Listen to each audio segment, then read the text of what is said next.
The next movie we're gonna go over, because March is a lot of good movies coming out. Well, classic movies to a certain extent, at least for me. After Creed, we got the new Scream movie coming out. Now, the first Scream movie came out in '96. I was 16. I remember watching this with me and my friends in high school. We was at our homegirl crib. This is when bootleg movies was popping. This is the bootleg era. So she had the bootleg a Scream, and we watched it in her crib. I seen all the Scream movies. A lot of them are corny, yes. I like the first Scream. The first Scream to me was good. Part 2 wasn't bad when she went to college. Part 3 was kind of corny when they incorporated the movie shit. When she had a stepbrother, that was corny. Then they did another one after that when Sydney was a little bit older. That was okay. The one they did last year, I ain't gonna front.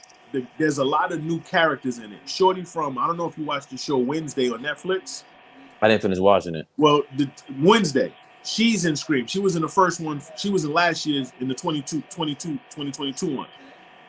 There's a lot of characters that are introducing, like these new actors and actresses. Some of them are corny, and a few of them I've seen in other movies. But the violence in that movie, like how does the what they call, what's his name? The Ghostface character, his name is Ghostface. How they're killing, he's just destroying people. But Sydney is not going to be in the one that's going to be in New York that's coming out. So I'm just trying to see how they're going to incorporate the New York aspect. You see how they got the train scene? Can you imagine being on a train and the shit stopped in the tunnel and it's dark and the lights flickering? You see mad people in Scream masks? Like, that has to be like crazy. You know what I'm saying? So I think for nostalgic eras, for the people that like the Scream franchise, for them to put it in New York, that's a big thing, because this was taking place in California. All the other movies, there was never no connection to New York, so that's going to be dope.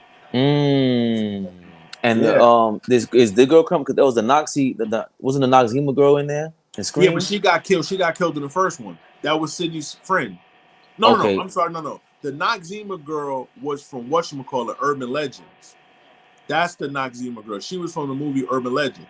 So maybe I'm confusing Noxzema with Nev Campbell. You talking about the chick, Nev friend. Campbell. Huh? Nev Campbell is the star. No, that's not the Noxzema girl.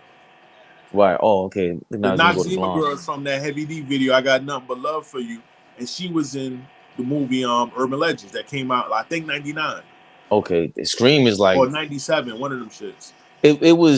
It came out at the time where, like, that's the late 90s. 96. And everything... It was all about mid to late 90s. It was all about like this need for like horror movies, like Blair Witch Project. Like there was a whole genre created for that era. Not that it was a need. Remember, we grew up in the slasher era. We grew up watching Freddy, Jason, those type of movies. What they was doing was they was making it updated. Like and Blair Witch incorporated first person perspective with the camera. Remember, it was a camera. Like, we were seeing someone's camera showing other people. We've never seen stuff like that to the full extent of a whole movie.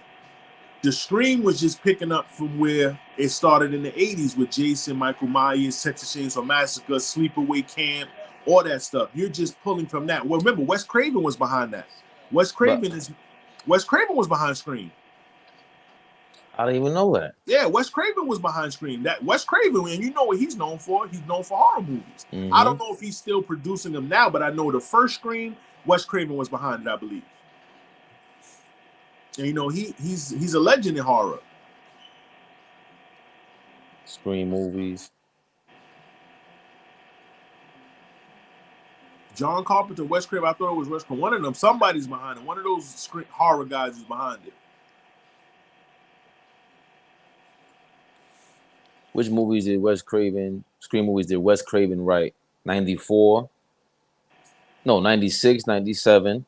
Okay, so he was behind the original. See, I was right. Yeah, 96, 97. I don't know if he's still doing them. Yeah, I don't think he's still doing them, but just the fact that Wes Craven's doing that was a big deal at that time because he was known for that. And Scream was successful. Those movies were successful. Right. Look at them. They still making a movie, 25, 28 years later?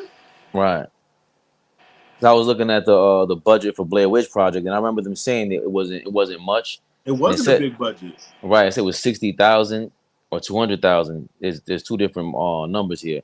and the Blair Witch Project will go on to earn 248 million. Yeah. And it's widely regarded as the most profitable low budget film of all time. That changes the game. And this is pre-internet, really. I mean, it was right around the time of internet, but not this handheld internet. We got smartphones and they're going on. That was like the AOL era. That was the AOL dial-up era. You know what I'm saying? So for Scream to be still able as a franchise to come out damn near 20-something, 30 years later, now that I'm an adult. Remember, the first one came out, I was 16. I'm 42 now, so that's a long time. So that means that the following is still there for them to say, yo, because this is not going to Netflix. This is going in the theaters. So that must mean that they think, okay, we're going to put some seat, we're going to fill the seats up. According to this, Scream, and they came out, Scream, the first one came out December 96, Scream 2 was December 97. The first one made 173 million worldwide. The second one made 172 million worldwide. The third one is in 2000, made 161. The fourth one was in April 2011, 95 million. And then there was one last year. Yeah, the 2022 one. Yeah. That made 138 million. So they've grossed close to what, $600 million as a franchise? Almost a billion, almost 3/4 of a billion, 742 million. You know what I'm saying? So, that's pretty good. Yeah, especially if the production budget is 15 million, 24 million, 40, and 24 million. And so you flipped it. They're also introducing the kids that haven't seen the past movies. Kids wasn't around. Kids that's 25 wasn't old enough to watch it in 96, 97. You know what I'm saying? So now you can either go back and be nostalgic about it, or you can say, oh, we can go forward from 2022. Because remember, the special effects going to be different. The violence going to be different. You incorporate New York City, the train station, the big city. Kind of like when Jason came to Manhattan back in 1988, when Jason Takes Manhattan. That was the first time we saw a movie, as far as horror, being based in New York. People forget about that. Jason Takes Manhattan came out in 1988. I was 8 years old. That was a big deal. Like, yo, this movie's going to be about New York City. So now, full circle, you got this movie being based in a 2023 New York City. Damn. Well, you seem excited. Yeah, because I mean, like I'm saying, these are movies I grew up watching. Like I said, I'm not gonna sit here and act like theatrical Scream such a great movie. It's about when I go to watch certain movies. If I'm going to see a murdering movie, a slaughtering movie, I'm expecting people to get slaughtered. I'm expecting the funny jokes. You're expecting to see some titties in a movie.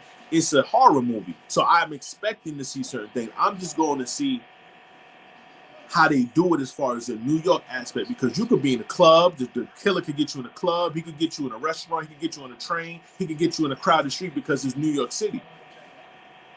Dope.